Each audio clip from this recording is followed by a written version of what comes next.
আপনারা ভালো করে দেখতে থাকুন। রাইসাস ব্লগ ভিডিও থেকে আরেকটা নতুন ব্লগ ভিডিও পেয়ে যাচ্ছেন আপনারা। ব্যানানা কেক, এগুলাকে ভালো করে কাঁটা চামচ দিয়ে ম্যাশ করে নিবে। ব্যানানা কেকে 2টো ডিম লাগবে, তার জন্য হচ্ছে ডিম নিয়ে নিয়েছে, ডিমটাকে ফোম বানাবে। এখানে গুঁড়া দুধের পাউডারও নিয়ে নিয়েছে, 2টো ডিমের ফোমিটা বানাবে। এটা হয়ে গিয়েছে, এখন আম্মু কলাগুলো দিয়ে দিয়েছে, কলাটা দিয়ে এখন ব্লেন্ডার করবে। 1 চামচ পরিমাণ চিনি দিয়ে দিচ্ছে, তারপর আধা চামচ চিনি দিয়ে দিল দ্বিতীয়বারে। আপনারা পুরো রেসিপিটা ভালোভাবে দেখবেন। উপকরণকে আবার ভালোভাবে ব্লেন্ড করে নিবে।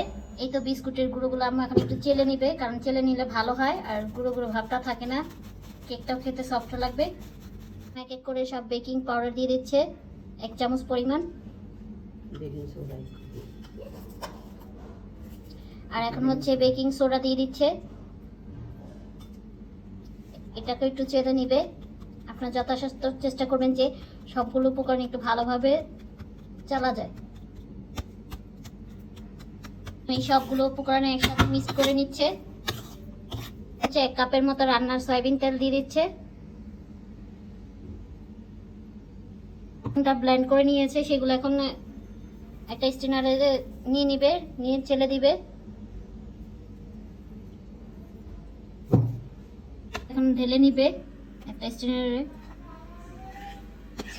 কেকটা সেট করে বসিয়ে দিয়েছে, এখন কিছুটা বাদাম কুচি দিয়ে দিবে।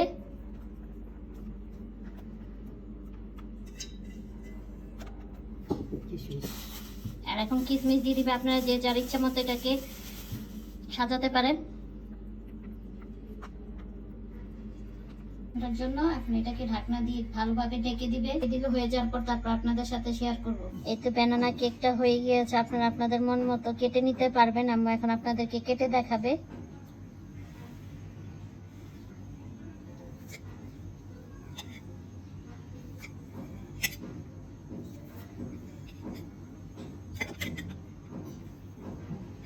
বিস্কিট কেক, বিস্কিট কেক না ব্যানানা, বিস্কিটের গুঁড়া দিয়েছে। তো আজকে পর্যন্ত এখানে, সবাই ভালো থাকবেন, আল্লাহ হাফেজ। আর আমাদের পেজটা লাইক কমেন্ট শেয়ার করে অবশ্যই পাশে থাকবেন। আর যারা যারা ইউটিউব চ্যানেল থেকে দেখেন অবশ্যই ইউটিউব চ্যানেলটাকে সাবস্ক্রাইব করে রাখবেন।